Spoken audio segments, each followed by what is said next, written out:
Okay. Oh God. Okay. Okay. Admit them, CJ.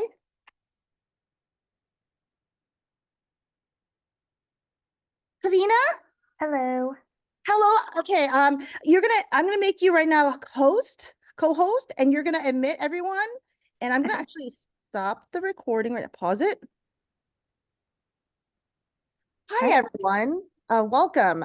I'm going to introduce our host, our wonderful Miss Kavina. Hello, everyone. Welcome to our lecture on Asian American art. We have our guest speakers here today, Dr. Mark Johnson and Dr. Susette Min. Now, before we get started, Julian will be highlighting the Asian American Studies major and our minor and then our future major.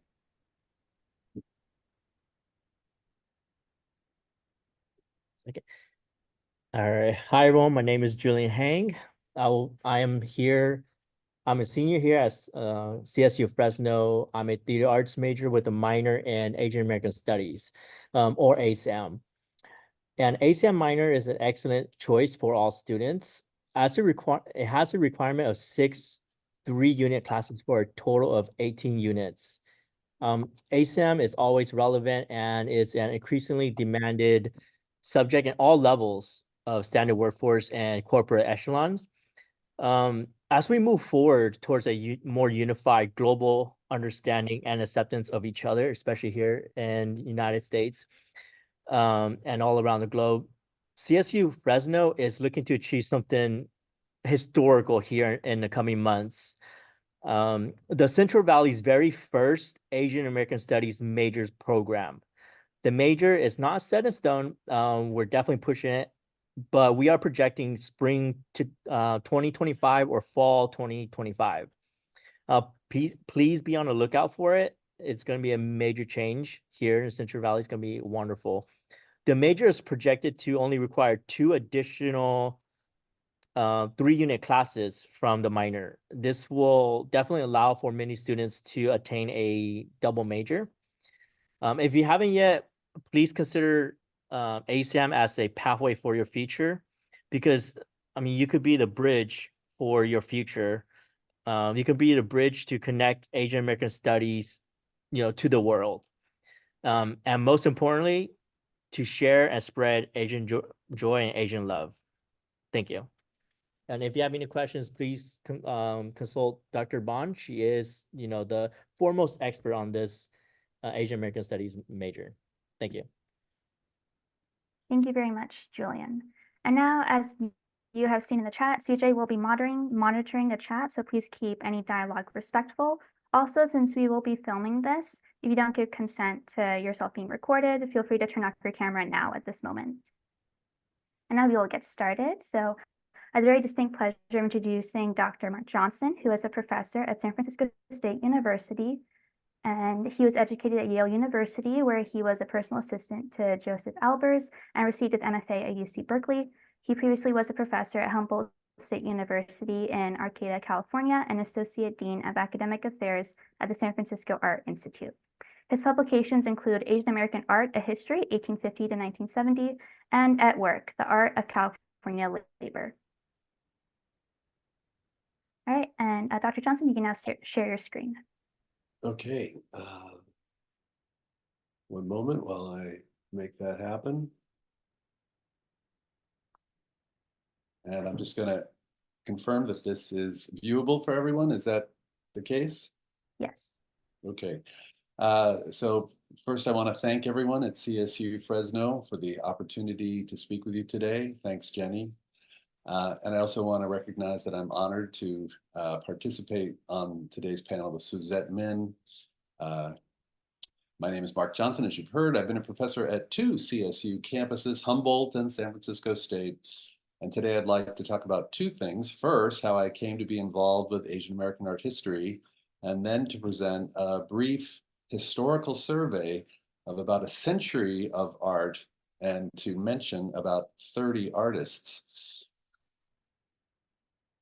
Although I will speak about historical artists, I also want to acknowledge contemporary artists of Asian ancestry, including Jamie Nakagawa Bowley, who I have never met and whose paintings I have never seen in person, but who has a long history with CSU Fresno and whose work I greatly admire.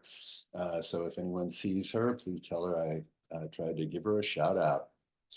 I titled my presentation Polycentrism, the Net of Indra, as a way to underscore that there is no one kind of Asian American art or artist. My inspiring colleague, Professor Margot Machida, uses the term polycentric to describe her research, evoking a world of many centers of power and importance. And I think that suggests a way to think about the diversity of Asian American art and artists. And now I want to just mention something about polycentrism and the net of Indra. In the Vedic tradition of almost 2,000 years ago, the net of Indra was envisioned as a metaphor to suggest a world of interconnectivity that would come to be associated with Buddhism. Interwoven threads hang overhead in the sky, and multifaceted jewels are suspended like stars at each of their intersections. These in turn reflect every other jewel to tie together myriad locations and outlooks. This polycentric perspective reflects the diverse backgrounds of Asian American artists of different generations that I hope to discuss today. My own engagement with the field began in the late 1980s when I was involved in the multicultural activism centered at the San Francisco Art Institute, where I was associate dean. The school hosted an extended series of public symposia, largely conceptualized by Filipino-American painting faculty Carlos Villa, entitled Worlds in Collision, Sources of a Distinct Majority. It brought together contemporary artists, critics, and art historians who were interested in advocating for greater ethnic, cultural representation and narratives of American art. In this slide, we see two works by Carlos Villa from the early 1970s. On the left, he had a student take a photograph of him on the campus of the school and then drew tattoo patterns on it that he imagined. And on the right, he worked with an airbrush to create these swirling patterns and then attach feathers and called the piece My Roots. Carlos Villa's late 1980 symposia grew out of his own artistic commitment to multicultural actions that included curating a 1976 exhibition that helped articulate what he called third world consciousness in the arts. An important coalition of intellectuals came together in the late 1980s to plan the next symposia series. These included Marxist scholar Dr. Angela Davis, artist and Chicana educator Dr. Amalia Mesa Baines, and art historian Moira Roth. In 1989, I participated in a planning meeting about developing a summer conference focused on expanding American art history to reflect multi-ethnic diversity that would host lectures and build a bibliography about the contributions from 4 underrepresented communities that were conceptualized as African American, Asian American, Latino, and Native American. It was intended for a select group of academics, teachers, to support rethinking how they taught American art history curriculum. And it featured responses from beloved cultural critic Bell Hooks. We discussed the need for more archive-focused art historical research. And that research became the focus of several exhibitions that I helped organize after I joined the faculty at San Francisco State, a university that has long been at the forefront of Asian American studies within a College of Ethnic Studies that was founded in 1969 and largely envisioned by Chinese poetry scholar Cai-Yu Shu. 35 years later, it becomes clear that this conference was a fulcrum in my own involvement with multiple projects that focused on Asian American art history. At that first program in 1989 and 1992, people said, well, we really don't know much about the historical story that happens before 1970. So that's what I want to talk about today. This is why I began working in the field to document the careers of artists of Asian ancestry. They slipped through the cracks of history because immigrants from Asia were not eligible for US citizenship until the mid-20th century. And so perhaps they were not even considered American. And because their work was often stylistically different from mainstream American artists, and especially because they were excluded by racist attitudes and the way that museums reflect the tastes of the wealthy who collect European American artists. There have been thousands of forgotten Asian American artists over the past 150 years, and their work has been waiting for us to remember them. An important backdrop for my remarks today is the horrific history of American racism toward persons of Asian ancestry.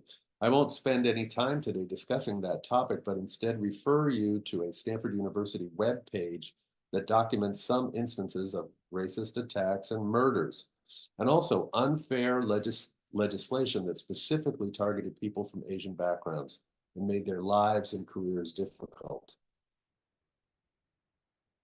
I also won't talk about how American immigration policy led to different waves of immigration, beginning first with the Chinese in the mid-19th century, then the Japanese in the late 19th century, then Filipino in the early 20th century, then more Korean American immigration after World War II, and people from Southeast Asia after the 1965 Immigration Act and the Vietnam War.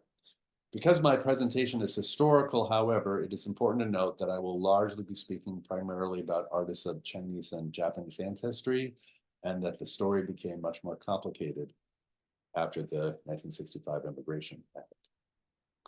So today I'm going to present a quick introduction to a few historical artists. I'll begin in the late 1860s and talk about artists over a period of roughly a century.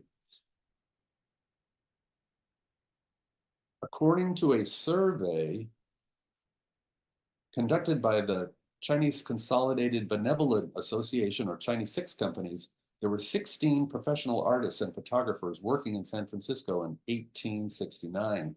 One artist represented in that 1869 census was Lai Yong, a highly successful photographer, portrait painter, and public intellectual during the 1860s and 1870s. Here are two rare self-portrait photographs of the artists showing him working on a painting, and two examples of his painted portraiture. The 1870 portrait of Adolphe Sutro, which you can see on the bottom in the elliptical frame, confirms that Lai was among the most accomplished portrait painters of the 19th century in San Francisco. It is rich in vitality and exquisitely glazed. His 1876 portrait of Edwin Crocker at the top proves that Lai used photographs as his source, and as Crocker had died a year earlier than this painted portrait, and he looked quite a bit older than he appears in the painting. But what makes Lai especially interesting today is his role as the author of angry remarks criticizing American foreign policy toward China, as well as our unfair treatment of Chinese in America. These remarks were first delivered to the San Francisco Board of Supervisors in 1873, and then published as a pamphlet in 1874 and reprinted in the New York Times. Lai used his position and platform as a respected artist with special access to the politically powerful to speak as a public intellectual for cultural equity. The most successful Asian artist from the late 19th century was a Japanese immigrant painter named Toshio Aoki, who worked in a Japanese style called Nihonga, Japanese Nihong and ga meaning style, that exemplifies late 19th century engagement with Japonisme, the interest in Japanese aesthetics in Europe and America that was a key spark for the interest in modernist approaches in Western art. An example of his work is shown here, and you can maybe see there's a reclining figure in a sort of green robe that is Zhong Kui, Lord of the Demons. I know it's hard to see, but Zhong Kui is reclined in the underworld, covered with demons like Gulliver and the Lilliputians. The painting was mounted in America using an unconventional batik fabric. Aoki worked first in San Francisco and later in Pasadena, and his work depicts deities, as you see on the right, like the painting of Zhang Yi riding on the back of a bat to her new home in the moon. Works by Toshio Aoki are used in Sesshu Hayakawa's 1919 silent film, The Dragon Painter, that was based on a Mary Fenollosa novel. And the film starred Aoki's daughter Tsuruko Aoki, as well as Hayakawa. Turn of the 20th century pioneer photographer Frank Matsuura was the subject of a monograph published by the Washington State Okanagan County Historical Society. His self-portrait series on the left and portrait of a girl on the right gives some idea of his fun-loving, individualistic personality. Matsuura's fresh photographs of Native Americans stand in marked contrast to the staged romantic images that Edward Curtis photographed from the same period. A few years later, Japanese American art photography was important in cities including San Francisco, Honolulu, Seattle, and Los Angeles. Dennis Reed has written that, quote, no other photographic collective from a single nation attained the level of artistic accomplishment and influence achieved by the group of Japanese Americans working in Los Angeles, unquote. Works like these by Japanese art photographers include Shigemi Ueda's 1925 Reflections on an Oil Ditch and Kiromu Kira's 1930 Curves. These works demonstrate the transformation of pictorialist to modernist photography and suggest why this community was so important to famous photographers like Edward Weston and Ansel Adams. There were many art clubs, so the artists were supporting themselves. Right now in Berkeley, there's a wonderful show of the Asian American Women Artists Association, which is a contemporary example of those kind of art clubs, but they've been around for more than 100 years. And this is an example. San Francisco 1920s art clubs included the multi-ethnic East-West Art Society. They even mounted an exhibition at the San Francisco Museum of Art in 1922. Obata's 1913 Mother Earth on the left is a masterpiece of what I call California Nihonga. It was inspired by the first pregnancy of his wife Haruko. And then on the right, his setting sun in the Sacramento Valley is an 11-foot tall hanging scroll that was displayed at the California Palace of the Legion of Honor in 1925 and gives a hint about Obata's relationship with the Bay Area's budding environmentalist movement. But other artists of that group were also inspiring. Several were Japanese American, like the artists you see on this slide, Spider of Dawn on the left, the Wings on the right, and a portrait of Carmel in the center, and a portrait of Carmel on the right, are all, I think, in any generation, they'd be considered inspiring. And they developed innovative approaches to landscape. The Kotoku Spider of Dawn, that's Mount Tam behind the figure. But also some were Chinese American, like Chechen S. Chung Lee, who also exhibited with the same group, so it was a pan-Asian group. He developed innovative nature iconography that suggested the living essence of the earth. If you look at the cliff face, you can see that there are human figures embedded in the cliffs. And this piece is now maybe moving to the Smithsonian, so we're very excited about that after being really hidden away for a very long time. In my opinion, this is some of the best art produced in California during this period.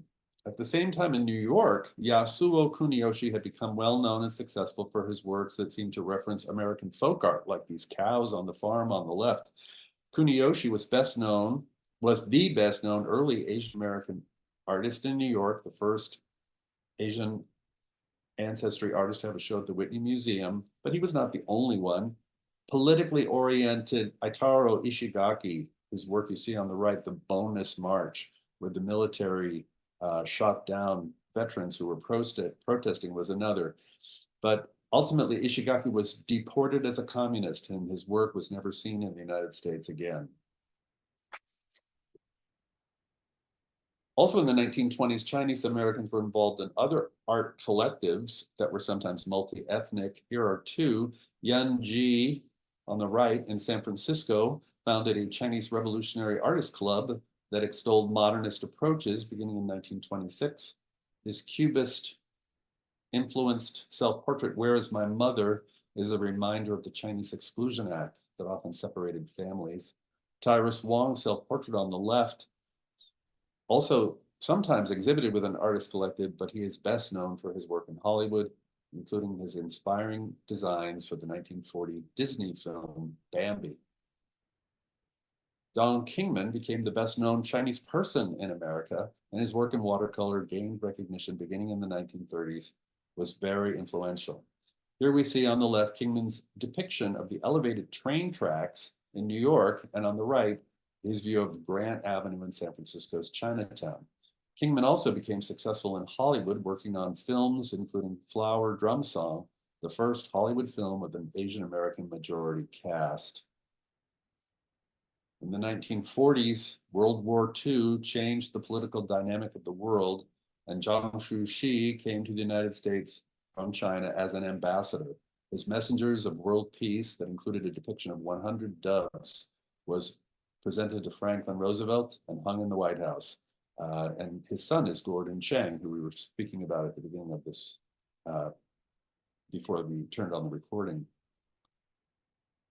Also in the 1940s, Mexican artist Diego Rivera was very influential, and he created several murals in California. In this short clip, which I'm going to see if I can play now, there he is at work on his masterpiece for the Golden Gate International Exhibition. If you watch closely at the end, you can get a glimpse of his assistant wearing a yellow jumpsuit, and that's Mine Okubo. Mine, there she is, just about to appear. She was doing demonstration fresco work and answering questions while Diego was working up on the scaffolding. Mine Okubo was one of the 120,000 Japanese Americans who were interned in concentration camps during the war, and she kept a journal of her experience that was published as Citizen 13660. And her painting of a dust storm that she created while she was interned is a masterpiece that suggests how the winds of war were so disruptive.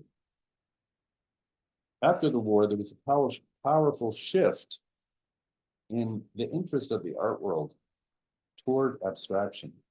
Ruben Tam is an artist who was born in Hawaii, but spent the majority of his career on the East Coast, showing alongside Yasuo Kuniyoshi at the Downtown Gallery in New York for many years.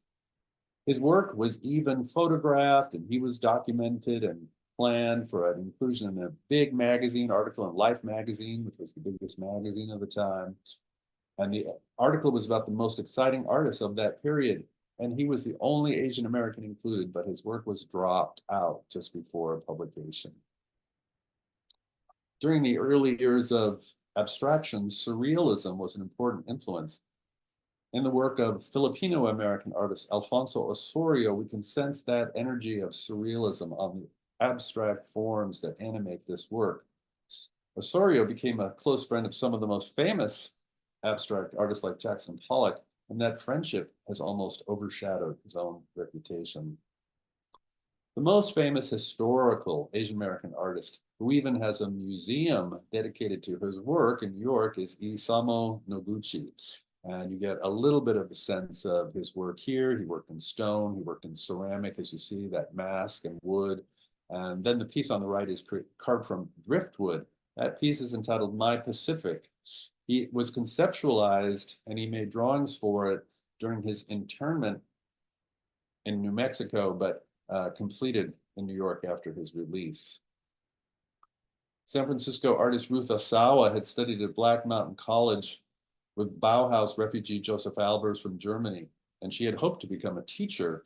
She traveled to Mexico with a Quaker group and learned to weave with wire. After being interned, she learned that no school would hire someone of Japanese ancestry right after the war, so she decided to become an artist instead and moved to San Francisco. There she became very involved with crocheting these incredible polymorphic abstract sculpture in wire, and also with art education. There's an arts high school here now named after her. Another woman, well, let me see if I can start this before we move forward. I wanted to introduce Ruth. So here's a film clip. And this is from a show we did with her at San Francisco State in 1997. So you get to hear and see what she looked like as a mature artist in her later years. mistake. I was working on one and I went up there and I didn't like the shape that was happening, so I decided I'd cut it. And as I cut it, it stretched, the weight of that stretched like this. And then as I cut more, the stretch became wider. And I decided, oh, I kind of like that. So I decided, well, I tried to figure out how to do that deliberately. So that's the result of this one. It came out this way. So I began to work on open one instead of closed one, right? Closed. I just decided that I wanted to use it. So it added a variation to new sculpture. And then one sculpture I just was in Sonoma, a home in Sonoma, and a little bird came in and built a nest. And the laid eggs and the bird grew and then they flew out of the little hole that was in the window. Well, I can do a certain amount and my fingers get tired, so it's over a period of time. But if you were to condense it, I could probably do it in a very short time. It's like knitting, crocheting or knitting a napkin or a sweater. The same difference. The only thing is that I'm using wire instead of yarn. No, I use a wire that's malleable, soft. I started using, when I first started, I started with very heavy wire. And then over the period of years, I found other metal, any other wire that works better.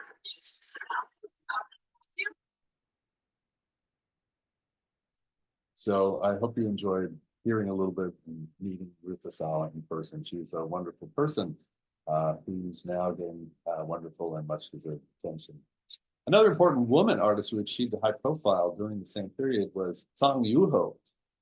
She moved to Hawaii in 1949, but often exhibited in New York and visited California many times. She worked with collage and sometimes included seaweed in her amazing and gorgeous constructions. Many Hawaii artists are not at all well known on the mainland, but I think she is one of the greatest.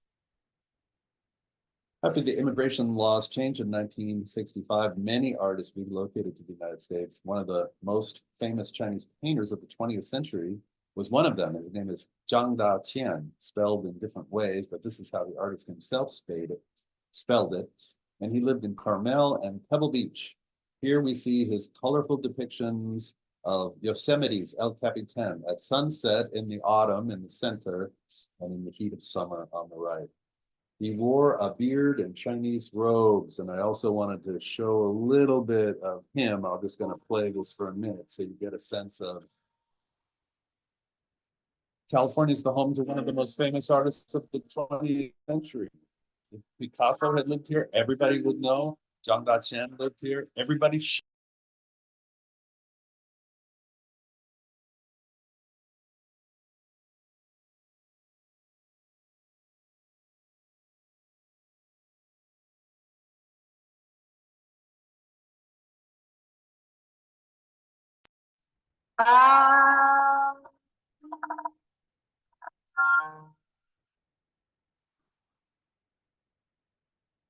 Love this tree.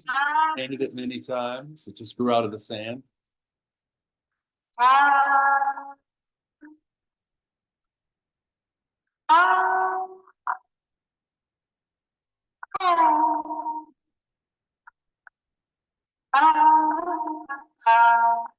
And that's what I'm going to share from him today. I'm just going to say I'm almost at the end here. In the late 1960s, a new generation of artists appeared.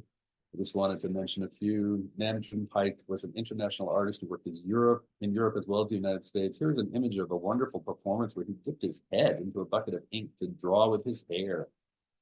He's one of the greatest innovators in using video technology in his work. In 1969, he created a video costume that was worn by cellist Charlotte Moorman, what became a famous work of video art. And in the early 70s, created an installation where he focused a video camera on a Buddhist sculpture to question the intersection of spirituality and technology. And I'm going to end today by just mentioning briefly Martin Wong, who's pretty wild, who went to Humboldt. So I met him because he was an alumnus of Humboldt State. He made these crazy paintings like the Tibetan porky pig eating watermelon to kind of query issues of stereotype. I recently, and you can see the Starry Night, which is about Vincent van Gogh cutting off his ear, but done in kind of a faux Chinese calligraphy style, and he wrote poems in his ceramics. I was going to say I just recently co-edited something called a catalog raisonné, which is documentation of every painting that this guy made. And it's also available on Stanford University's library website. I'm going to show just a few seconds of Martin, which is going to be in this, because one of the things Martin did was when he lived in California is he worked for a kind of I don't know, new age, gender bending theater group called the Angels of Light Free Theater. And he did sets, but this gives you a sense of how wild some of that was. And so again, he did the sets in the back. There he is, there's Martin. But you know, this was this crazy performance called Peking on Acid, and he did that set, and the choreographer or costume designer Beaver Bowers dressed as a frog. He did these skulls and bunnies, and he's got the little kids moving them back and forth. He said it was like target practice. So that just takes you up to, again, about 100-year survey of Asian American art from California. So I'm going to stop share there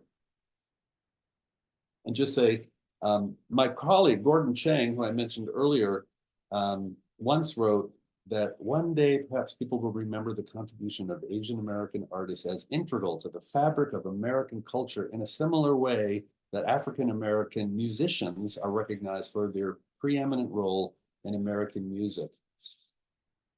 There have been so many more that are deserving of recognitions and study. I hope you agree with me that any survey of American art and culture needs to prominently feature this incredibly rich history of Asian American art and artists. And I urge all of you to join with us to help celebrate their beautiful contribution. So thank you very much.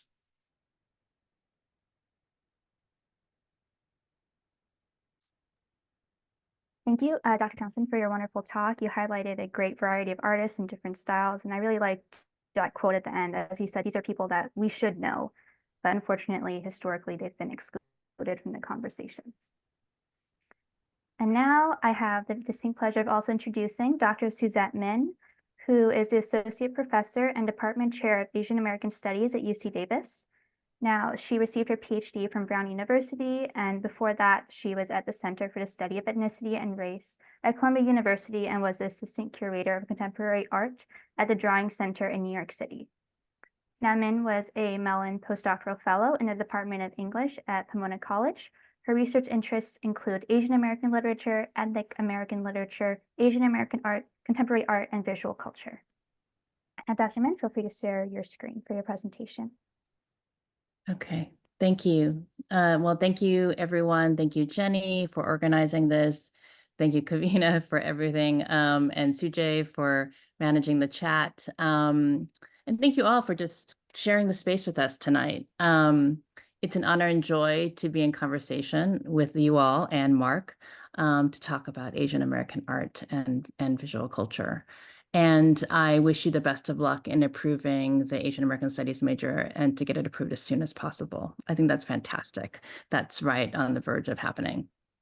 I'm currently speaking from Oakland, California, also known as Ohlone Land, where generations of people actively stewarded these lands to ensure they provided for all living things. I want to acknowledge the impact colonization had on the Mawaka Nation and recognize my responsibility, especially as a seller of color, to help them heal from this history and secure a sustainable future. While I'm aware that land acknowledgement statements can be seen as facile, I hope to circle back to the land and the role Asian American art can play in matters of sovereignty and stewardship. Oops, sorry about that. So as you notice, I have this eye patch on my eye and I'm not supposed to be looking at the computer or reading anything every 20 minutes. So I hope that doesn't go back on, but I am going to turn off my screen and share my slides, if you don't mind, because I'm basically using this magnifying glass in order for me to see the words. I'm losing vision in my left eye, and so hence why I have this patch.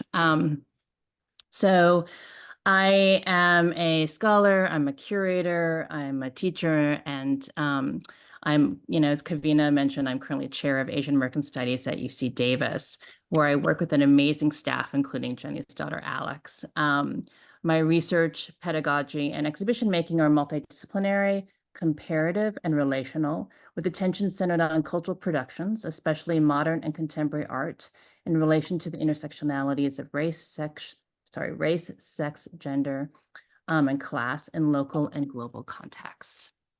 And so, in all my work, I hope to foster, on the page, in the classroom, in the exhibitionary space, thought-provoking dialogue that engages readers, viewers, and students in ways that open up a topic or complicate it in order to set up the conditions for politics to occur. And I've also consistently promoted and or curated art of underrepresented and underrecognized artists, especially Asian American artists. And note, I am going to talk about Asian American art from the point of view of a curator and scholar, not as a practitioner. And a curator, is not just someone who selects and displays objects, but multitasks. And I'd like to see the curator as also a cultural producer who makes meaning and in turn produces knowledge by way of the work selected, in terms of also display, playing with lighting, the color of the walls, and writing the wall text. So what I want to emphasize is that curators do not just only pick works, but they frame them. And they're not just placing a frame around a picture, but they're really creating conceptual framework that informs how you will see the work, how you will approach the work in a particular kind of context. Okay, so I'm going to start sharing my screen, like right. Need to unmute. Okay, and share my screen. Okay.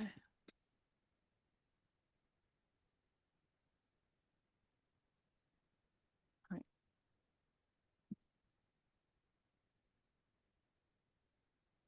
So it's been interesting over the last year to view art with one eye, especially after the surgery that I had last month, where I saw nothing.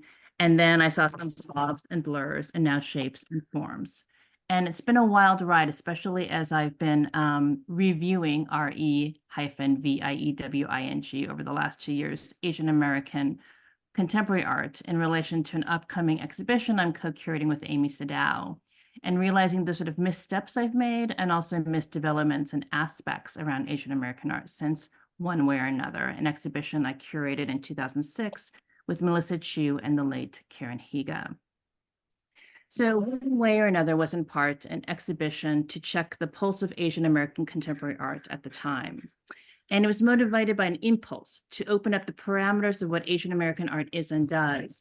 And it included 17 artists, Asian American artists from across the United States, except for Hawaii. And I can talk more about this exhibition during the Q&A, but at the time it was really a response to Margot Machida's groundbreaking exhibition, Asian America, which was the first major Asian American art exhibition in a museum. At the time in 2006, I felt really good about curating the show as it was well received for the most part and seemed to break the binds of identity politics, as the exhibition, according to one critic, described the exhibition as, quote, freeing Asian American art from itself, end of quote. And at the time I thought, okay, that's fantastic. But now, I was thinking, what does that mean? And put another way, how has, the meaning, or how have the meanings of freedom and liberation changed alongside the intensification of global capitalism and neoliberalism? So tonight I want to share with you some thoughts on this shift and my response in combination with some artist responses in the form of refusal, and to conclude with some thoughts, some next steps, future pathways. But in order to do that, I need to give define some working terms, offer some backstory, beginning with the question of what is Asian American art? What does it do? So for many, Asian American art has been and continues to be conceived simply as art created by an artist of Asian American descent, or misperceived as Asian art, or presumed to contain some kind of Asian-looking motif, design, or symbol.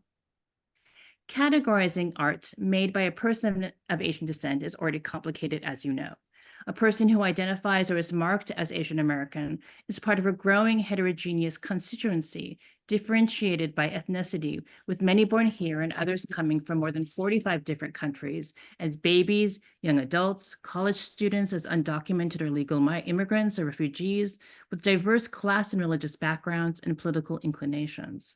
Many Asian Americans arrive in the States in pursuit of the American dream or for other economic opportunities, but many are here because we, the United States, were over there as part of the legacies of colonialism, imperialism, racial capitalism, and war. So returning to the parsing of what is Asian American art, much of Asian American art has been and is still perceived as Asian art, or presumed to sort of contain some sort of kind of, Asian-looking motif, design, or symbol. As noted in the introduction of Mark Johnson and Daniel Cornell's exhibition catalog, Asian American Modern Art, Shifting Currents, Asian American art is too often miscategorized at the get-go by registrars, marginalized and forgotten in the storage rooms of many museums, or deacquisitioned as without value based on the speculations of a volatile art market. Only recently has Asian American art been recognized as having a history, a really long history, as Mark has just shown us, beginning with the arrival of Asian Americans in the US in the 1900s. But despite this long history of Asian American artistic production within the United States and transnationally, Asian American artists and their artworks have been and continue to be underrepresented and overlooked. Case in point, Ruth Asawa, who is now hailed as this brilliant, beautiful artist. But prior to her belated international recognition, her gorgeous, luminous hanging wire sculptures made of overlapping loops and circles were dismissed or read narrowly as decorative and domestic craft objects. And then there's Teresa Hakyang Cha, who in 2022 was finally recognized by the New York Times in a very belated obituary. She died in 1982. She not only wrote the award-winning, or not award-winning, it was this really well-received, very important text called Dictee, but she also did a number of performances and video works that are, and the archive, by the way, is at the Berkeley Art Museum, but she was also belatedly recognized. It is no doubt nice to see that a number of Asian American artists are finally being recognized as, someone to be remembered and their artworks to be collected by major museums and blue chip galleries. These artists are no doubt deserving of mainstream art historical recognition. Their artworks should be acquired, preserved, and displayed in ways that place them in legitimate art historical lineage. But what are the implications of being recognized as such?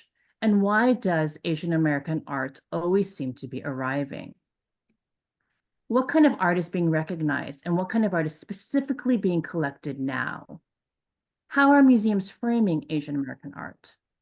As sort of a multicultural phenomena, as part of a DEI initiative, as part of the American fabric, as shallow gestures of liberal guilt and political correctness, or is it all about identity and anti-Asian violence?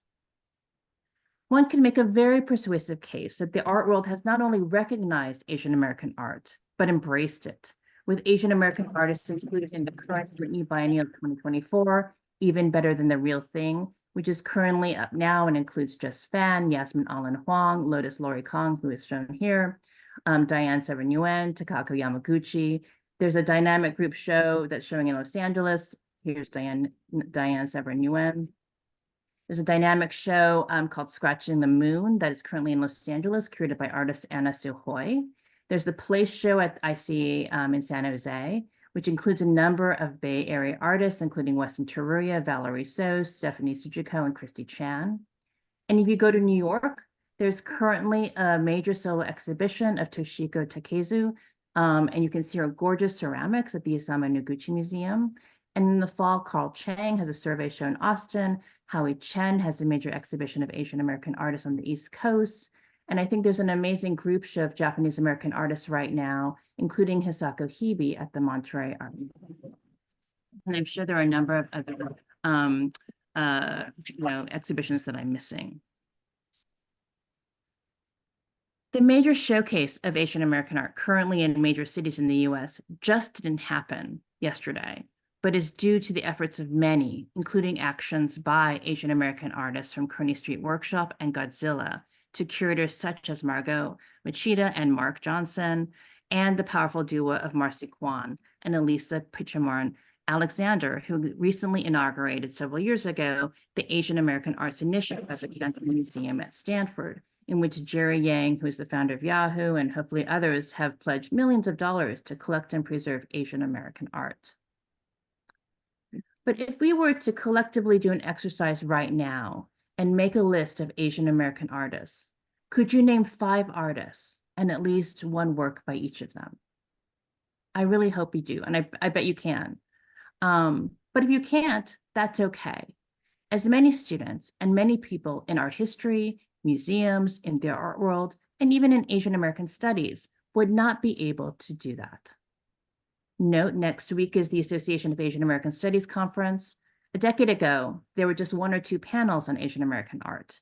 Now there are so many more, and more scholars in Asian American studies are expanding the discursive formation of Asian Americans by way of their rigorous analysis of empire and racial capitalism, queer diasporas and utopias, including, and they're just really tackling these really tough themes and topics and engaging with work by Asian American artists.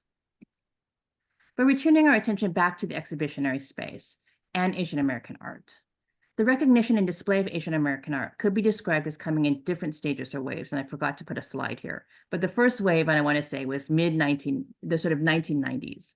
Next would be the mid-2000s when I curated One Way or Another in 2006. And now I think we're in a current wave that arguably began after the Atlanta Spa murders in 2021.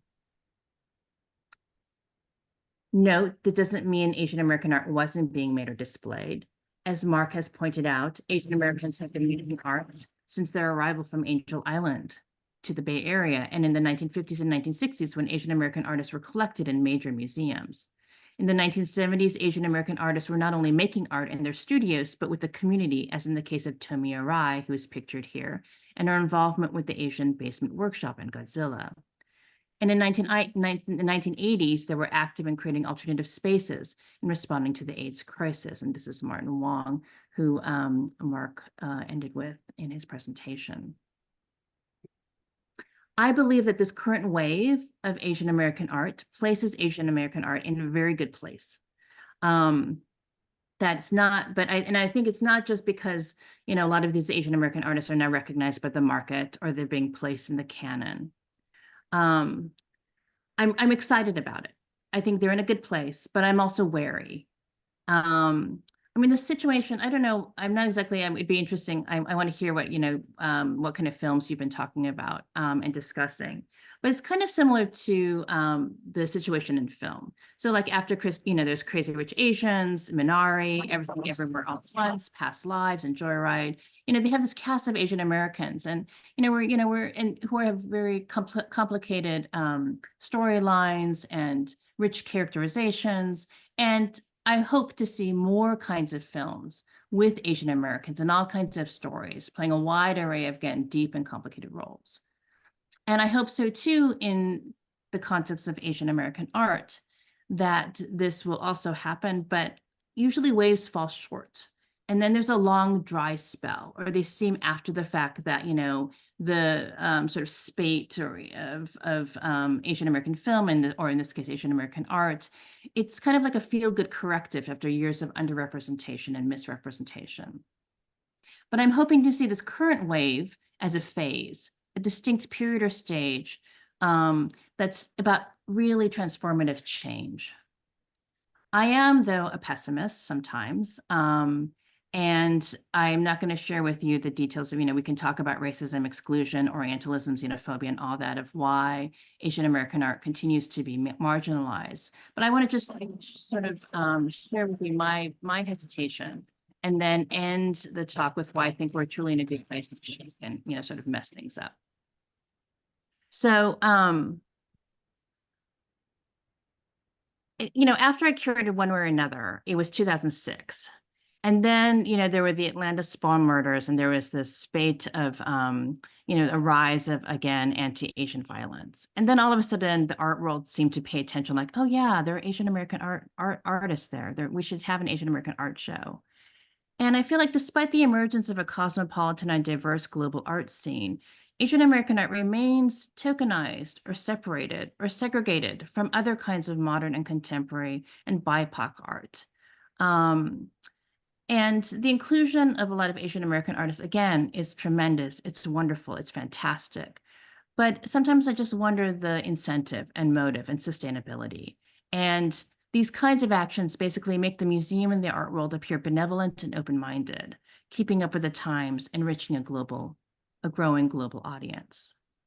So Unnameable, the Ends of Asian American Art was primarily a plea to pause, but really to resist this acceptance of liberal institutional recognition, or rather its terms, and to take the time to review what Asian American art is and does, and reset the categorical imperatives of Asian American art.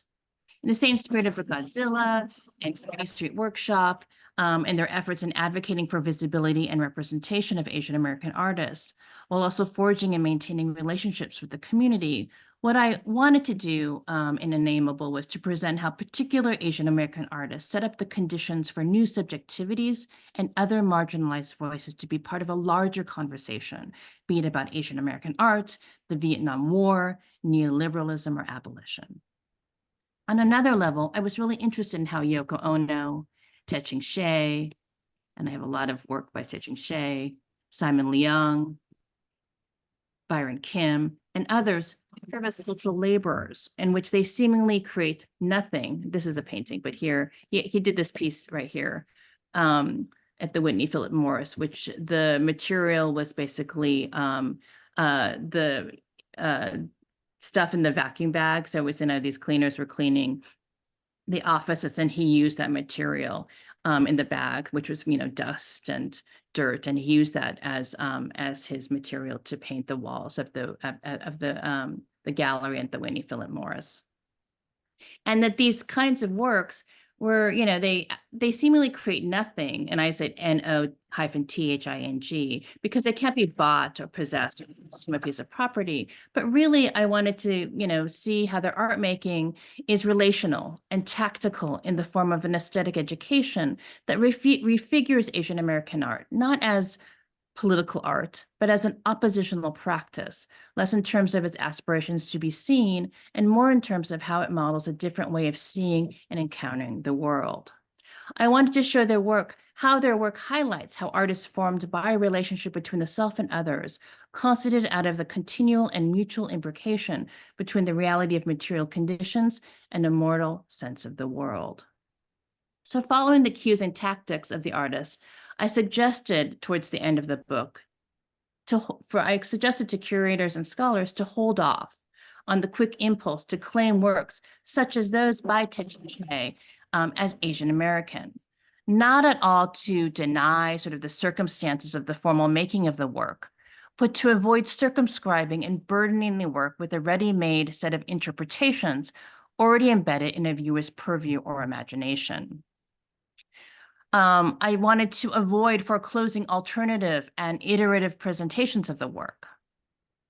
While I understood then, and I understand now, that no name can describe fully what a work of art is doing or evoking, to name and claim a work of art as Asian American, I don't know, arguably, when I wrote the book, I thought would impede the momentum of an ongoing, unknowable encounter and undercut the possibility of a politics already underway rather than pushing it forward.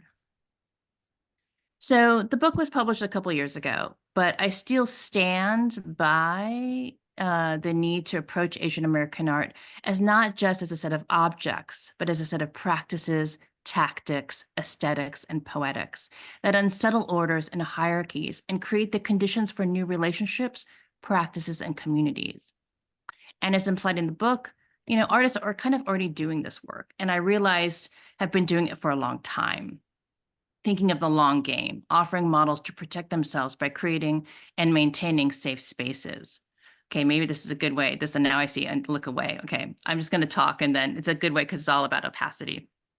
So following Edward Glissant's call for a right to opacity, which he first mentioned in 1981, and again in Poetics of Relation published in 1990, artists such as Stephanie Suchiko and Gina Osterloh take up this claim and practice it. And I realize I did not put the title here either. This is Stephanie Suchiko's Blocking the Sun. And this is a piece in which she went to the Smithsonian, the National Archives, and she was checking at the archives of the 1904 St. Louis World's Fair. And there, the St. Louis World's Fair was really known for this Philippine village that was organized by William Taft. And they're, like all colonial ethnographic photographs, very exploitative. And she writes how that basically, these are in her words, by physically blocking the image with my hands, I attempted a direct way of intervening with an archive and thwarting the viewer's ability to fully consume the people and faces on display. Over a century after the original photos of the Filipino village were taken, my own body, sitting in the archives, became both a temporary shield and a market of defiance, while at the same time acknowledging that the images still remain. So a number of these artists, they're claiming the right to opacity by covering over things, turning around, making things a blur. And things, usually when people think a blur is really sort of a negative thing, but especially now because I have this eye patch on my eye, I want to think about, blurring as this as a sign of sort of agitation, of inscrutability. This is Gina Osterloh's Looking Back. I accepted your invitation. This is her athleticism, in which she plays a lot with photography in different kinds of ways. Here she's with camouflage, and she writes, "This was one of the first visual strategies I employed, quote, to address simultaneous experiences of passing and not passing, a reality of mixed race identity. I'm also interested in color, pattern, and mimesis, the act of copying as well as repetition, to bend and play with perception." So what does it mean to claim for the right to, for opacity? And I was thinking about these artists who have been doing this work for a really long time and how they're protecting themselves, but also presenting the work in a way that follows Vivian Huang's recent monograph on surface tensions and inscrutability, because they engage in an act of resistance and refusal.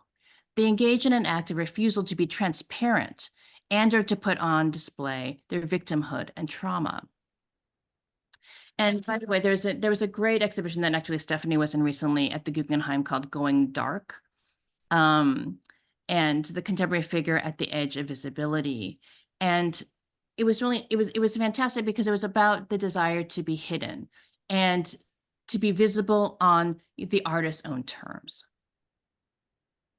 But within Glissant's concept of opacity is also a call for being with difference, being in relationality, which is both an empowering tactic and also an ethical task.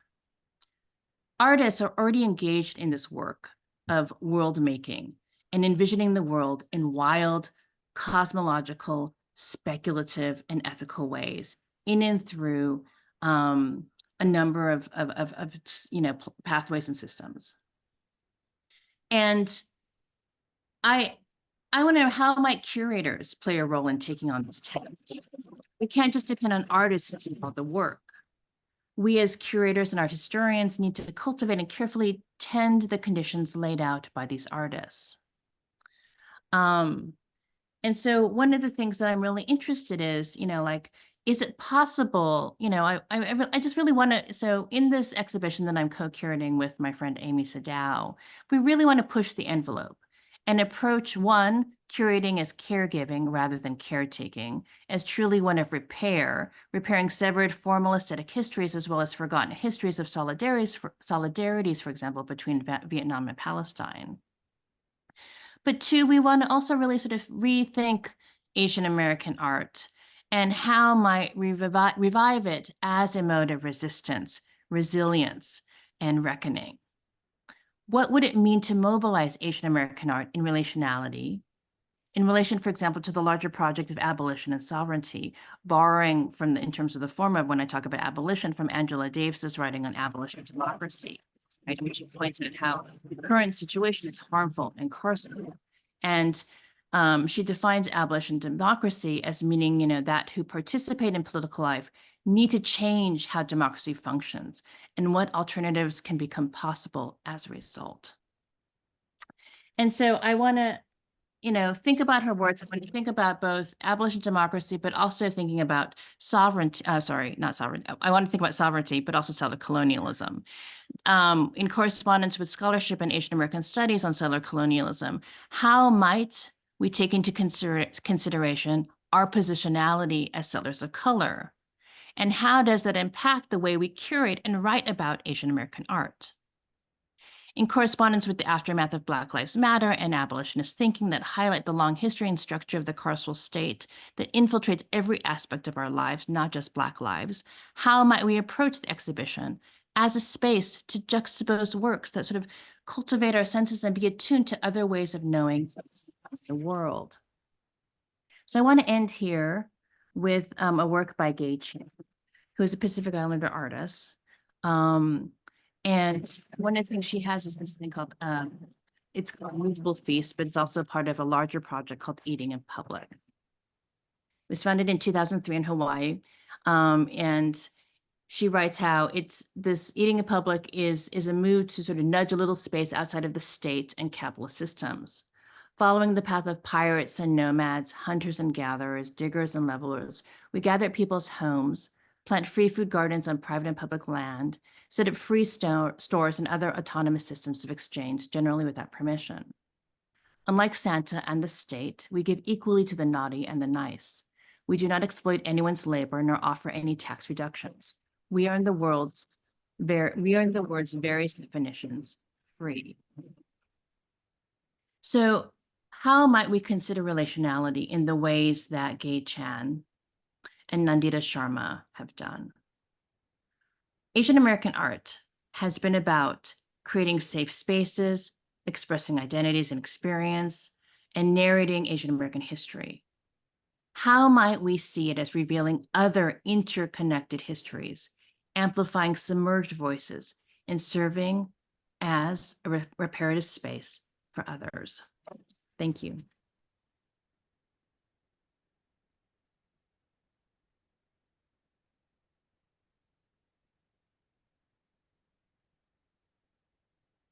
Thank you so much, Dr. Min, for that insightful talk, not only on the importance of Asian American art, but also its complexities in terms of interpretations and framing as well. And now I would like to open up the floor for our Q&A session. So feel free, guys, to either unmute or type your questions in the chat, and I can then read them out for you. So I can give you guys a moment for that.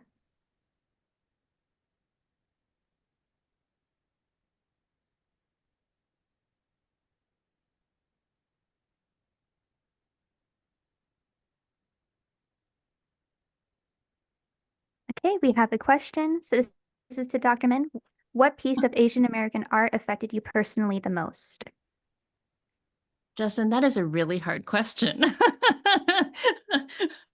are a number of works of art that have really impacted me.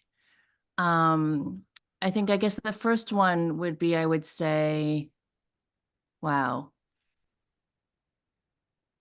It's interesting. I mean, I don't know, later on, maybe Mark, we could talk about a trajectory in terms of how we got to Asian American art. You had mentioned it in terms of your coming to San Francisco Art Institute and working with Carlos Villa. For me, I would say it was first actually Teresa Hakyang Cha's Dictée I had read it in a literature class, and I first when I don't know if you guys have read it in class for this particular class or another one, but it was really difficult and challenging, and it was like, what is this? And then I read it again and again and again, and then I saw her videos, and I think really that was the first work that really moved me. But I would say also Teaching Xie's performance pieces, which I showed very briefly. I'm sorry, I went by the slides really fast. I just realized that because I'm like, oh, it's 7-Eleven. I kind of like went through, I went by really talked way too fast and showed the slides too fast. But I think Teaching Xie's performances also, his one-year performances also really, I think, changed the way I could see the possibilities of what art can do.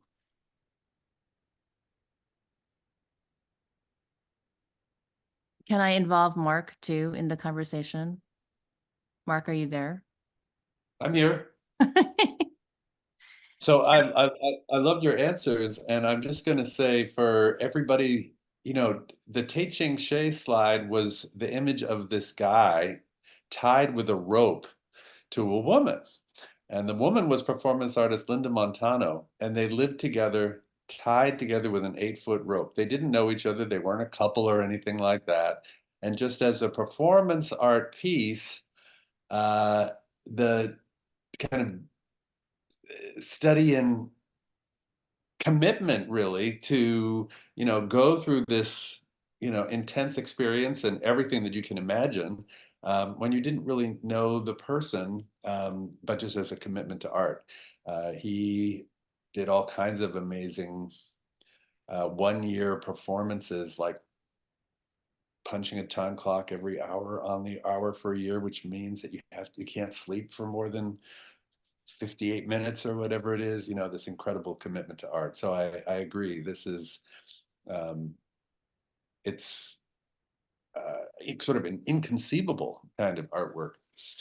And for me, I also wanted to just say, what are the things that have been most impactful, I think, are the things that are the hardest for me to learn about. And so, for instance, some of those Chinese American artists that I was mentioning, all the scholarship, all the writing about them is in Chinese. Well, there's a really old community here that supports with Chinese language press.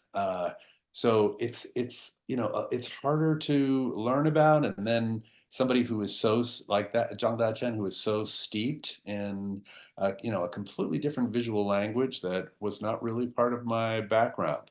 So it's, to even think about it, I have to kind of re-educate myself so that I can, if I'm going to, talk about the work or put it in an exhibition or something like that, to have some kind of a perspective on actually what I think the work is doing. And so that's really, not easy, and represents, that kind of years of immersion to try to figure something out. Yeah, I wanted to also just add that, in terms of time, Teaching Xie's work really challenged and questioned the sense of time. And then with Teresa Cha, it was about space and history and memory and the transnational. And one of the things, I guess, in terms of both their works, but any artworks, is, and the sort of example that you gave, Mark, is thinking of work that really resonates with you, where you remember it and you can't get it out of your mind, and you want to learn more and more, and you want to read more. That's, this is, these two artists really have just not haunted me. They, they've been with me, their works. I remember them, and they've just become part of, the way I approach art in general. But it also, even though I just mentioned them, if you asked me like next week, this same question, Justin, I might answer it differently. So just wanted to make that note. All right, we have another question. This one is from Dr. Bond. Are there any current Asian American artists that you are following that are also inspiring to other young Asian American artists?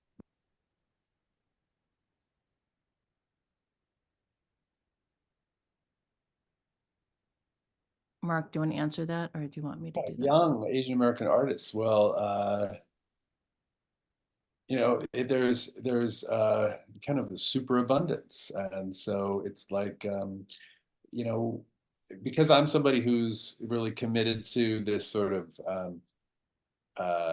memory and, you know, remembering the people who have been forgotten. One reason that I'm interested in that is because it enables us to see connections over time. Masako Miki is a Berkeley-based artist who is a sculptor whose work is playful and colorful, but it connects for me back to Noguchi, so I can see these artists in dialogue. Jennifer Wofford is someone who has made really a kind of a radical commitment to Filipina American artist, to our Bay Area landscape, and really extending the work that Carlos Villa did. So, you know, these are all really, and I can, you know, stop, I can go on for a long time.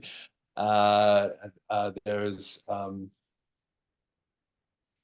Li Huayi is a San Francisco ink painter who's maybe, you know, one of the most successful artists in the Bay Area, but again, because his audience is in the Chinese language community, he's not so much, you know, embraced. You know, I'll say when I taught at Humboldt, I was so interested because just as Susette is talking about different alliances and connections, there was a really strong Native American art community there, and they put on exhibitions of indigenous artists, and they invited Hmong people to exhibit with the native artists, and it made for such an interesting kind of mix, because you'd have the basket weavers from the Indian community, working with the textile artists from the Hmong community. So, you know, great kind of intersectional connections that I find inspiring. Yeah, there's so many artists. I mean, there's Gina Osterle, who I showed very briefly, who, you know, uses camouflage and sort of turning away from the camera, and she plays a lot with figuration and abstraction, I think, in really fantastic ways. And she's been noticed and recognized. She got a Guggenheim recently, or I think 2 days ago.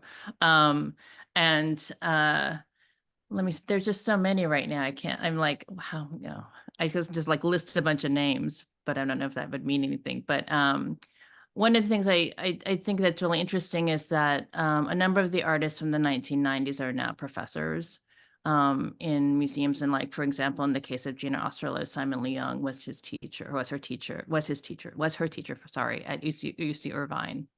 He's a conceptual artist. And he inspired, and he's, you know, really both inspired and cultivated a number of interesting artists. Young-Soo Min was also at UC Irvine, and she also inspired a number of Korean American artists who focus on the Korean diaspora and transnationalism. And she recently passed away a month ago. Yeah, you know what? Come to my exhibition in 2025, 26. Then you'll see a number of interesting artists who I think are not only impacting the direction of Asian American art, but they've also been influenced by also other, you know, other older Asian American artists, including, for example, Carlos Villa and Leah Valador, you know, artists that have been under-recognized for far too long. Leah Valador, I am certain will have an exhibition soon, I hope. And so, yeah.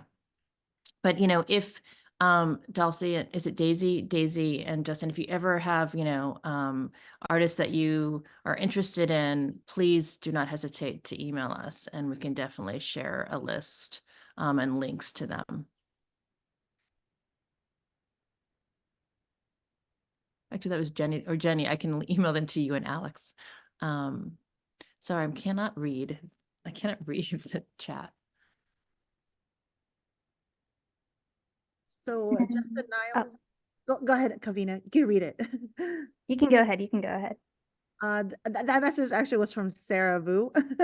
So this message is from, are already do this one? Not yet. Justin asked, to both Dr. Johnson and Dr. Min, which piece of Asian American art on particular artists do you believe to be most influential in the development of getting it into the mainstream?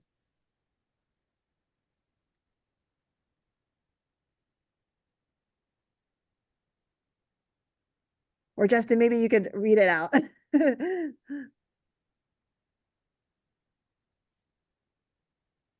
Yeah, I'll jump in. I understand what your question is, and just to say, getting mainstream attention is is kind of a weird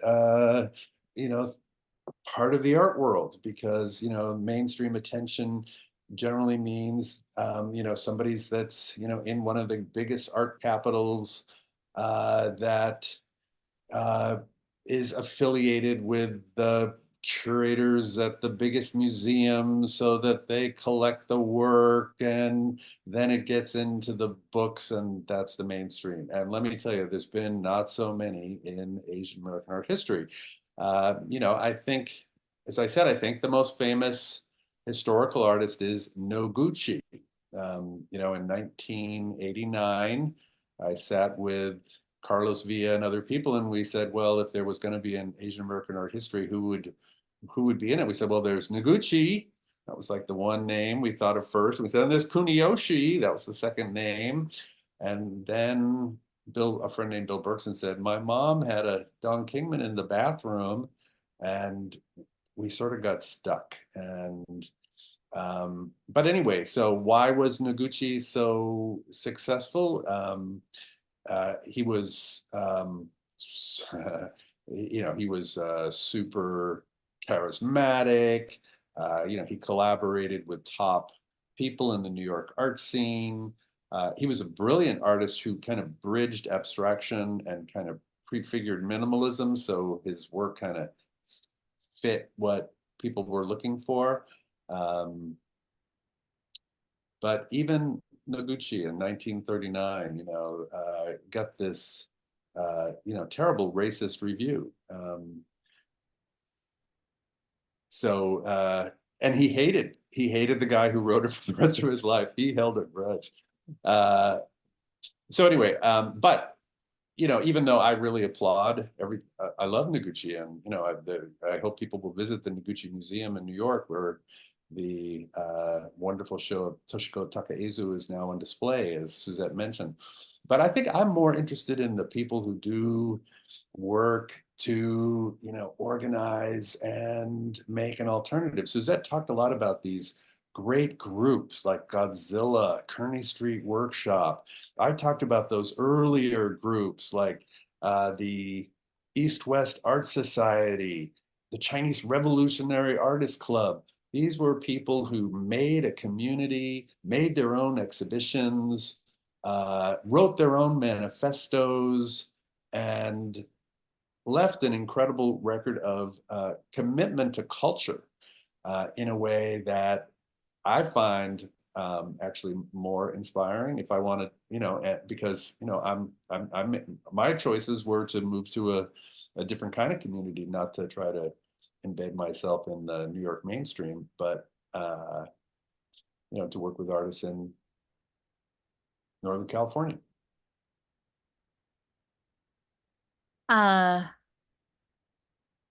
Let's see. So it's interesting because mainstream, I think that word is like, what does that mean in terms of the general public, which I would distinguish that from like the art world, or art history, or sort of museum world. That said, I think one particular artist I would mention would be Yoko Ono. She has name recognition, not only because, she was married to John Lennon, but she is an amazing conceptual artist. And also what I like about her is that she really doesn't she either fits into all these different kinds of categories, or she blurs the different categories, or she overlaps them, or she sort of challenges them. So she's been seen as a conceptual artist, a fluxus artist, a feminist artist, an Asian American artist. And she raises the question, so I asked at the beginning, what is Asian American art? What does it do? But another question could be, when is art Asian American, or when is an artist Asian American? So it's interesting with Yoko Ono. Yo-Yo Kusama, Namjoon Paik. A number of these artists have actually, for a long time, they were not seen as Asian American art. They were seen as Asian artists, or this cosmopolitan artist, or Korean artists, or Japanese artists. And so it's interesting now, and Mark, you can totally disagree with me about this, but it's been interesting to see how Yoko Ono, Yayoi Kusama, not Yo-Yo Kusama, let's Yoko Ono and Namjoon Paik have been, embraced as Asian American artists. And Namjoon Paik was incredibly influential. Not maybe he wasn't getting mainstream attention, but he really changed, new media arts, video art. He was really influential. He's a groundbreaking figure. And both Yoko Ono and Namjoon Paik have had, major retrospectives. And I would hope that a lot of people came and that the mainstream came, but it's not clear. But I would think those two individuals are really, people that the general public know. Maybe another artist would be Maya Lin, in terms of our Vietnam Veterans War Memorial. That is an incredibly beautiful, moving piece. She is, right now doing art on climate change and the environment, and they're both installation works, drawing, sculpture, and also she does different kinds of commissions. But I think the Vietnam Veterans War Memorial is really, something that it's a touch that people still remember. It's incredible. They go to DC to see this work. Or maybe they don't. I don't know. Maybe they go to Vietnam Veterans War Memorial and they don't know who made it. It could be that, they just don't think about Maya Lin, but I think they do. Am I wrong, Mark? Sorry. So I'm going to say both Susette and I have had a lot of experience as curators. So sometimes when you invite someone in to participate in a show, you have to ask them if they are comfortable being included in such a show. So for instance, I had the experience of asking Yoko Ono if she would be in an exhibition of Asian American artists. And she said, sure. So I think that's one answer. But I want to tell another story, which is when I spoke to Ruth Asawa about having her work in an Asian American art show, she said, well, I'm not Asian. I'm not an Asian American artist. I'm not a woman artist either. I'm just an artist, plain and simple, but I'd be happy to be in the show. So, I think I like Ruth's answer because, she didn't want to be pigeonholed as anything. She wanted people just to deal with her work as an individual statement, and not to be that kind of boxed in. But, again, she agreed to participate.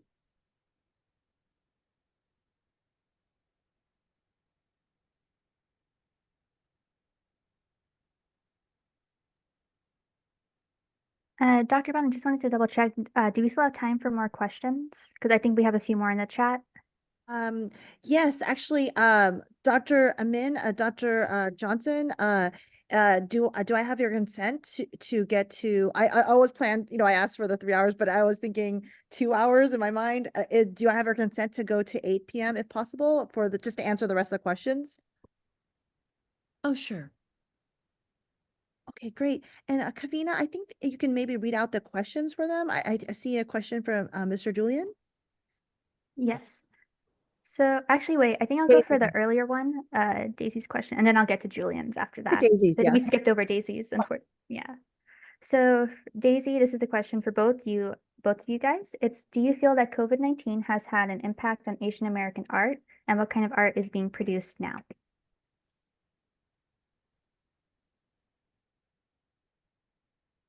Yes. I think COVID-19 had a huge impact on all of us and artists. I think on the positive side, it slowed down. It slowed down time. They had more time to be at home in their studio to make work. Artists who are part of the gallery system and are on this, once you get noticed, once you get representation, you got to really hustle and make work constantly.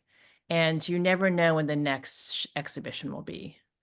And so it's constant, like working, making work all the time. And I think sometimes it's really good if you have the passion and you have the energy and you're ready to go and you have a lot of work to show. I think for others, it could be a bit too much and you need to sort of slow down. But that's not how the art market and the art world works. I think for others, it was a time just to sort of, do work on stuff that they hadn't worked on for a really long time. And then I think on the negative side, it was about time and mortality. And I think it did shift for some artists, their relationship and approach to the work. And so it's been interesting to see, going to studio residence and see the kinds of work that they're making since COVID. And it'll be interesting to see, because, now that work is being displayed now in bits and pieces, so. And so I'll try to answer that by saying, I think, as Susette suggests, it impacted all of us and it impacted all artists. And I'm sitting here trying to remember if there was an Asian American artist who did a project that was, relating to being kind of confined, and I'm not exactly coming up with any really good things to share. Certainly many people did things that related to Zoom, because that became our new way to connect. I'm a studio art teacher, and so teaching studio art on Zoom at San Francisco State, you can imagine, is sort of I don't know if you guys had that experience, but we did anyway. But the other part, the bad part, that on a national level, COVID-19 led to a political, horrific rise in racism that, political figures would,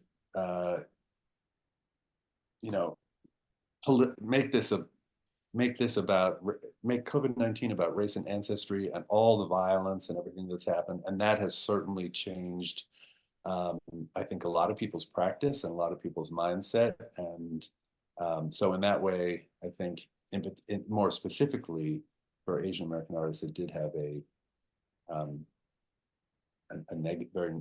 hurtful outcome that people are processing in their work. And it was not just COVID-19 and also the anti-Asian violence, but also it was, the George Floyd murders. I mean, that really, I think, also impacted them.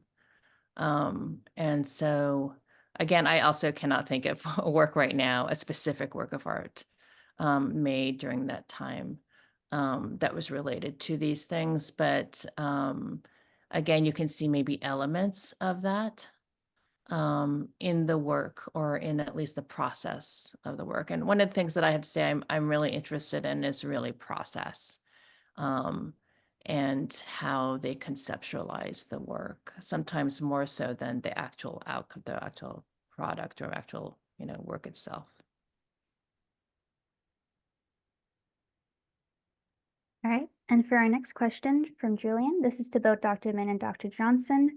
Are you familiar with Stephanie Shee's food ceramics? She has gained popularity through Instagram, YouTube, and other social media platforms, making hyper-realistic ceramics. What are your thoughts on social media and its impact on gaining attention to Asian American art? Does she make the cute little buns and stuff? Is that artist? I believe so, yeah, but I myself am not too sure. And she makes like soy sauce bottles and this whole kind of display of food stuff. So I'll say, yeah, she's got, she's a wonderful artist, number one, and I've never met her, but I admire her work. But it also reminds me to mention that Asian Americans have really excelled, made such important contributions in the media of ceramics. And so we talked about Toshiko Takaezu because she's having this major exhibition right now, but it goes back to the 19th century again. Part of the Japonismo, they were inviting Japanese ceramic artists to come and work in the United States.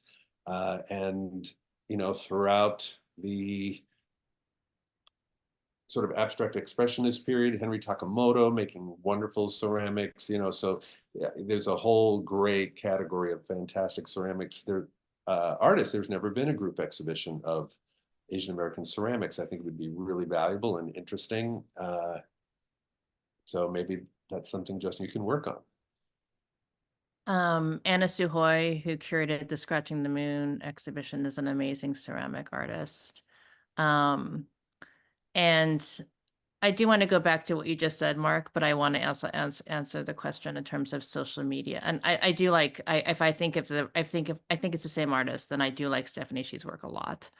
And I like the fact that it's really about the everyday. And I would think actually when you, I can't remember who the question, sorry, I can't see the chat, the text, but the person who asked about the impact of COVID-19. I think there's definitely a sort of revitalized, re-energized focus on the everyday and the mundane, and making it strange, or, you know, really sort of, you know, showing the sort of intimate sort of relationship, you know, and the way we use everyday objects and interact with people. I think that's important. And I think Stephanie's work is about that. Instagram has been amazing. So my daughter is younger and she wanted to be on Instagram, and I'm not on any social media, but she was doing Instagram and I was kind of like, eh. So I said, decided to follow. I decided to also join Instagram, just really to sort of see what she was doing. But then I saw all these artists and their artworks, and it was kind of amazing because not only are they showing their artworks, but they're showing their process and they're showing what they see. I think it's actually, as a curator and it's an amazing tool and resource. And it's been amazing also to promote to themselves, because I discover new artists all the time on Instagram. I'm probably sure I probably would find more artists, you guys tell me, on not Facebook, I guess that's outmoded, but like, you know, TikTok. I'm not on TikTok, but maybe that's also a site I should be looking at.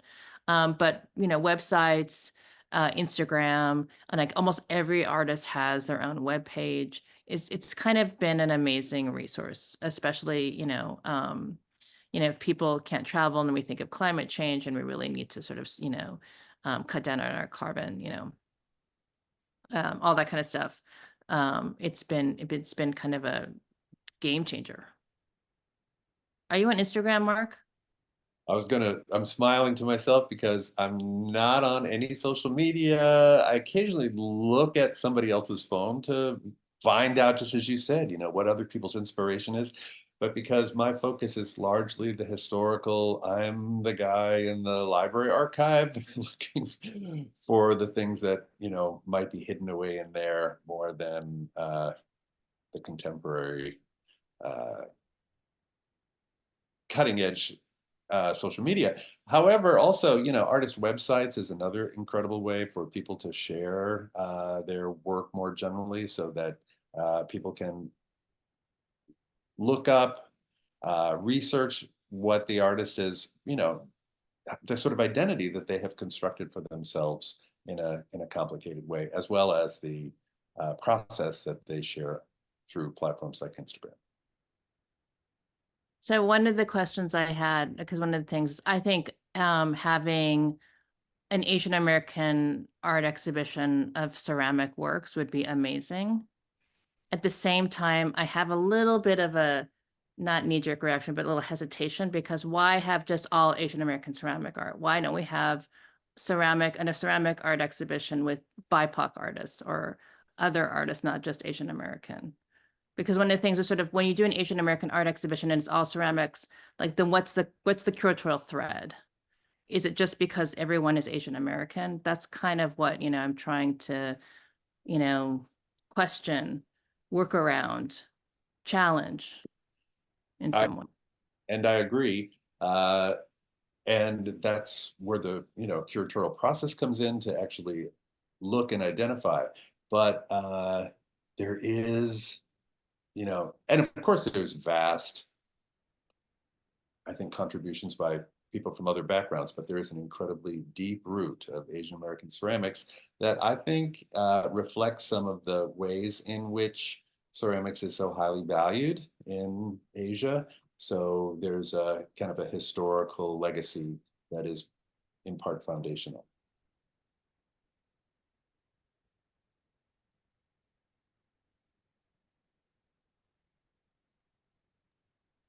All right. Moving on to our next question, which actually I have a question, kind of going on that thread of like curation. So you both mentioned collections or exhibitions. How do you go about selecting artists and pieces for a collection? And like, what's the thought process behind putting something like that together?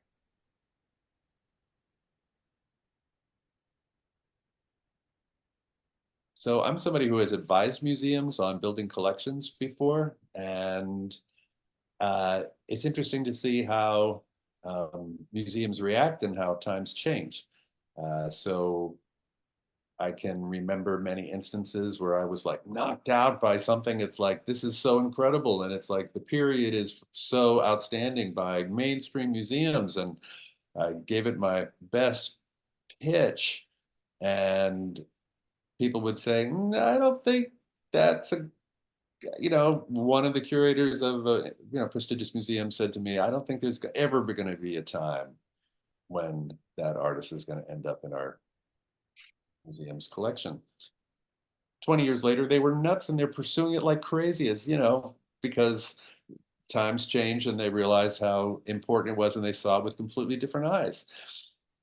Another museum picked up that piece, but then I pitched to that other museum, and another incredible piece that was so obvious to me was such an important masterpiece that I thought everybody would go nuts about. And that other museum, who had been so receptive to the first artist, said, "You know, I just don't think that's going to be a good fit for us." So their criteria sometimes includes the media in which the work was painted. They felt maybe that work painted on silk was not appropriate for their museum collection because it was atypical, and they didn't have a scholar that or a conservator in-house that they thought could deal with that kind of thing, or they felt it belonged at a different kind of museum, as we talked about an Asian art museum, if the work, you know, should maybe be there and not in a modern museum. And so building collections takes somebody, again, who is really putting in the work. And I really want to recognize again Melissa Ho at the Smithsonian American Art Museum, who's doing an incredible job now building a great collection at our National Museum of American Art in Washington, D.C. That will have very rich historical and contemporary material in it.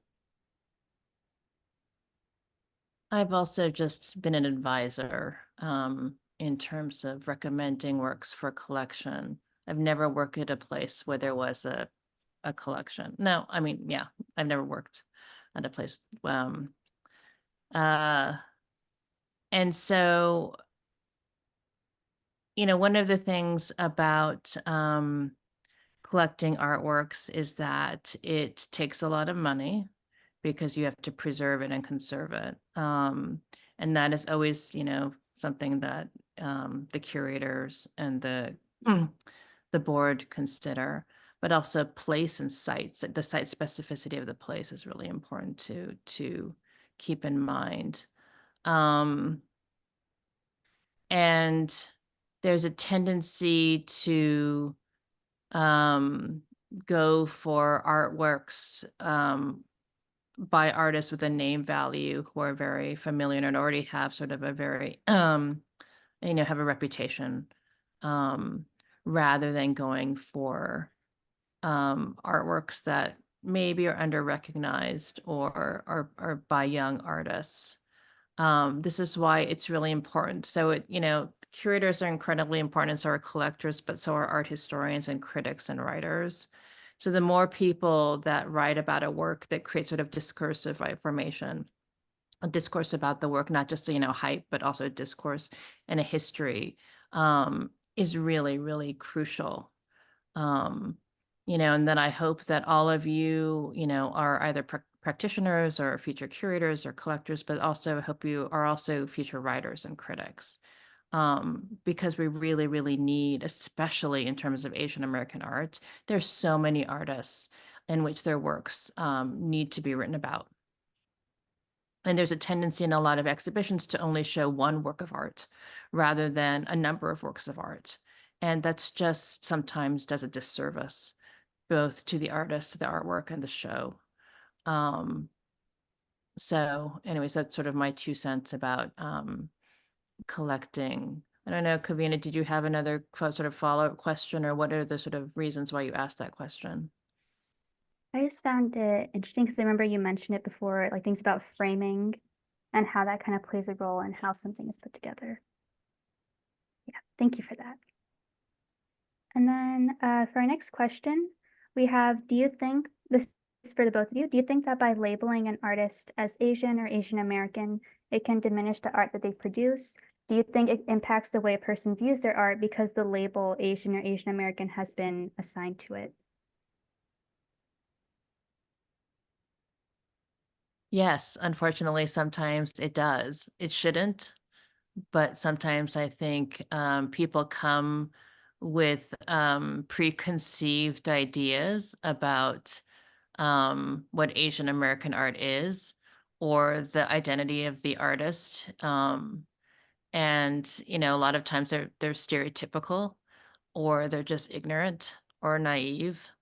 And ideally, when you look at it and encounter a work of art, you kind of just, you know, put those aside and you really engage the work of art and maintain its integrity, right? You're not sort of, you know, I mean, we all, of course, have, you know, projections and, you know, again, sort of preconceived ideas of working at the art, but ideally, those kind of move away and you really look at the art for what it is, what it's offering, and then counter that experience, and then also how it's, you know, juxtaposed and with other works of art. And, you know, in terms, then you think about the theme of the exhibition or the context. Ideally, you know, there's sort of a multi-layered encounter when you're, you know, experiencing a work of art. But sometimes that label gets in the way. And then there's a tendency a lot of times in Asian American art exhibitions and BIPOC exhibitions to like put so much text that more often than not overdetermine the work. Some text is really important because it gives context. So for example, if there's a work about the Vietnam War, but the work doesn't look like about the Vietnam War, and sometimes, you know, a lot of people don't know about the Vietnam War, especially, for example, that the date April 25th, 1975 means something, then sometimes it's good to have it, but it really depends because sometimes it can interfere. And so it's been interesting to see the different kind of curatorial strategies that people have been using. I cannot stand QR codes, but there's something to be said about that. Or having the audio tour or having a brochure. And so where you're just really looking at the work for what it is and then reading the, you know, text or listening to something elsewhere. And this or how that then informs your reading again. But I can go on and on about this. I have wrote a whole book about this. So anyways, I'll stop. And I'll just agree and say, of course, nobody wants to be stereotyped and nobody wants to be read at just face value, and especially an artist who puts their heart and soul into what they make and their mind. You want to be able to, as a viewer, engage heart and soul and mind. And at the same time, I do think, you know, we watched what happened. We watched what happened where, you know, a century and a half was made invisible by neglect. So I think it's important to recognize and, you know, and again, sort of celebrate diversity in the arts in all forms. Because if it's just the market system, which is, you know, that, I mean, that's how things typically work. You know, Susette was talking about, yes, things are so much better now where there's writers and, but still, you know, the museums that are supported by gifts from wealthy collectors, you know, typically, you know, I'll just say when SF MoMA reopened with this spectacular new building, and it featured the collection of you know, the Gap family, which was largely a Euro-American collection. So even though the museum was expanded incredibly in a beautiful building, it's not like when it first opened, it reflected a broader perspective. And now the museum, of course, has worked tremendously to try to incorporate a richer and broader perspective in the works that they display. Can I just add one thing though? So I feel like your generation, but also a number of artists that are working today, some of them are their work is very informed by their history, their ethnicity, their race, and they foreground that. And so I don't want to give you the idea that, you shouldn't be proud of, who you are, where you're from. And if you're like engaging particular kinds of traditions and appropriating them and sort of, deforming them and interesting, I think you should, definitely as an artist, talk about that. Especially if you really, because, you want the art, the viewer to have that understanding of your work, that intentionality, and then that work should be, that context should be foregrounded.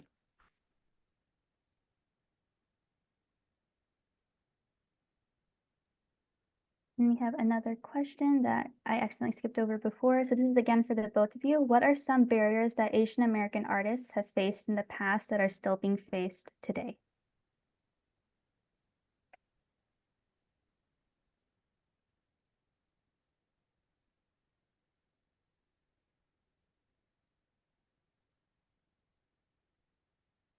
There are many. I mean, there's still a lot of racism.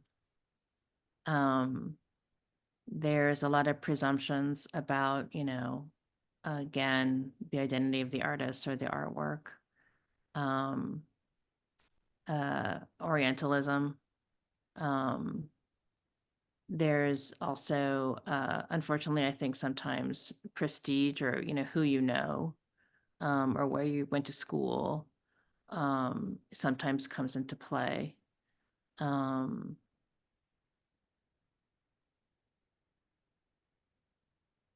Did I list them all? I don't know. There are just a lot of things. I would agree with that. I'm going to add just one thing which always struck me. When we were working to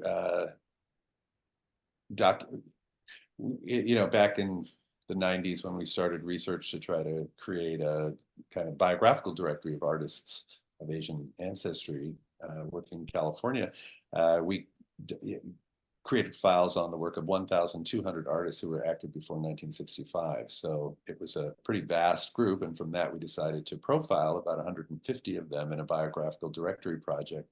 So we were going over who we would include, and we kind of came up with a list of the 150 that was pulled out of the list of 1,200. And then we were saying, well, what do we find that's similar and that happened to multiple members of this coterie of artists that were in the past? I said, well, it's kind of striking that 3 of them were blinded in one eye in a racist mugging. It's, I hadn't imagined that I would find that. But Nobuo Kitagawa and Gary Wu, and I'll think of the third one in a minute, that's, part of their biography, but they were, survivors. Ruth Asawa got an honorary doctorate from San Francisco State. And she said, I'm getting this in part because I did this public art piece on the campus and it was about the internment, but I just want to say one thing. We are not victims. We are survivors and we are success stories. So it was a great speech. She got a standing ovation. But there was, she was sent to the internment camp. I mean, there was really, really explicit racist situations that many people in the past have felt. And, my worry is that, sometimes those things tick up, and I hope we are not moving into that kind of moment again. Yeah. And sometimes there are just overriding trends. And always, I want to say there's these different degrees of racism or microaggression. I'm thinking about someone like Leah Mino, who is working with plastics, and was an artist ahead of his time. But at the time, he was kind of creating work that didn't fit, for example, in this case, you know, in relation to what Donald Judd was talking about, you know, his focus. Or there's, you know, an emphasis on, there's a really, you know, both in terms of the market and in terms of art history, an interest in figurative painting, and you're doing abstraction painting, you know, and so people just sort of ignore you, and, you know, but you still need to, if that's what you do, that you need to keep working on that and keep moving. But that sometimes people overlook, you know, a lot of times there's a number of a lot of artists who did abstract art who I think were ignored for a really long time because their work didn't look anything about identity. It wasn't about social justice. It wasn't about race, you know, and so people sort of just ignore them, which was incredibly unfortunate, but hopefully they're being recognized now. I read this wonderful interview in today's, I think I started reading the Art Journal about Stanley Whitney, who is a wonderful abstract artist who's having his first solo museum show, kind of retrospective look at the Albright Knox Gallery in Buffalo. He's 77 years old. He's such a great artist. Many people have loved his work for a long, long time. If you see it, it's rich, rich color, but you know, it's just, he didn't really fit into any box. And so now he's 77, he's finally getting this big museum show in Buffalo. So I think that's what you mean. You know, it's just like he was, you know, he was kind of a solo character. Yeah. I mean, another example would be like, you know, in terms of Southeast Asian, especially Vietnamese American artists, where there's an expectation that their work has to be about the war. But that's not so. You know, but there is sometimes a tendency, I think, especially in both Asian American art exhibitions and other kinds of exhibitions, where there is a tendency just to choose work by artists who, you know, engage some aspect of the war. Yeah. Which is, again, can be detracting and not, you know, another way of being ignored and forgotten or not seen. Yeah, one reason I'm so happy to have this conversation is to remember all these great people. I had an aunt who once said, you know, whatever exists will be there forever in time. So we're like touching base with these people who will be forever in time. The great Vietnamese American artist went back to Vietnam, Dinh Le, just passed away, I think at the age of 6. So, you know, he did make work about the war, but he made work about many things, and was that kind of person, you know, that I was saying that I admire so much for building community. So. Yeah, that was a huge loss.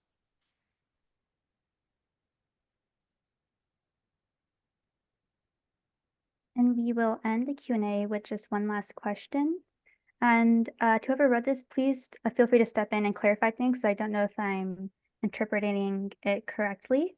But the question is, Asian American artists, they've gone through like milestone lenses, such as like a sociological lens, a psychological lens, philosophical, anthropological, and theological aspects. In which of these lenses do you often see that this art is expressed in an incredible way?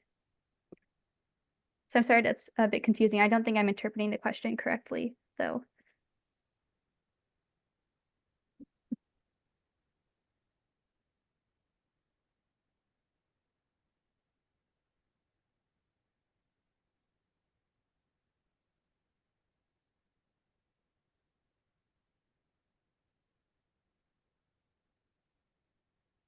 So I'm just going to jump in and say, you know, how wonderful to use, you know, many different lenses to approach the work.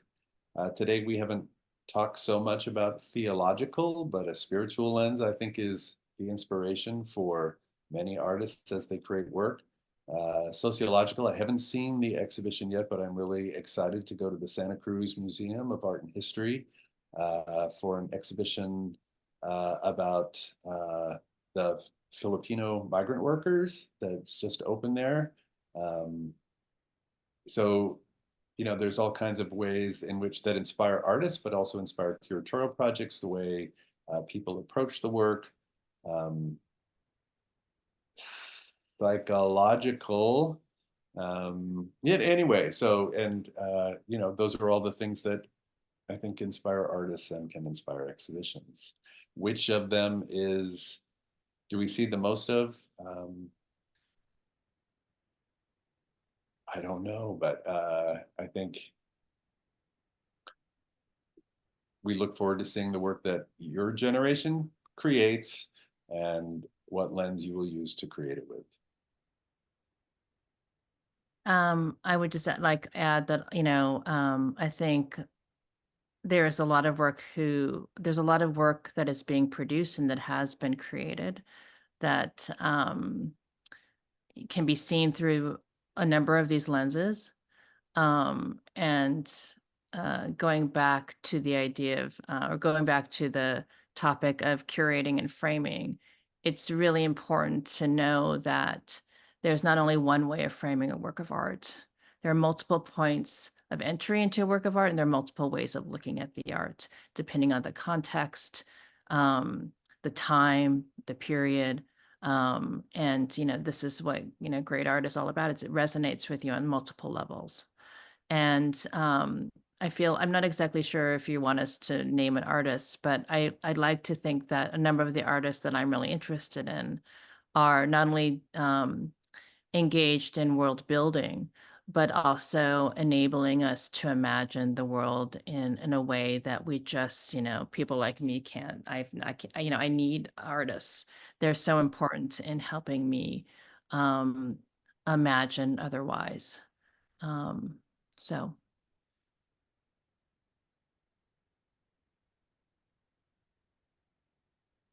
All right, and with that, that ends our Q&A session. So once again, thank you so much to Dr. Min and Dr. Johnson for giving us this talk on Asian American art. And do you have any further comments you would like to give, like artists to follow, things to check out, or anything like that? Jenny, can you just share our emails and, you know, please continue to send questions. And if they're, you know, artists that you're kind of, you want to ask about, please do, or we can give you a list of artists, which there would be many. Be prepared if you ask that question. And yes, any questions from, I will send them towards you. Yes, thank you. These are excellent questions. Can I think this is great. Thank you so much, everyone. And staying so late. Thank you. Our class is 6 to 9, so it's just normal time for us.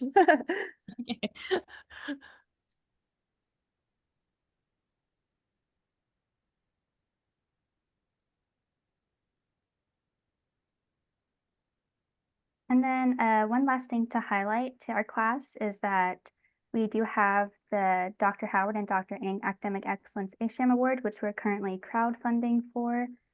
So consider donating to that. I will paste a link in the chat below. And there's only 12 days left for that crowdsource. So thank you so much, Dr. Johnson. Thank you, Dr. Min. This was a great honor for our class and a wonderful treat. Thank you. Thanks to everyone. Have a good evening.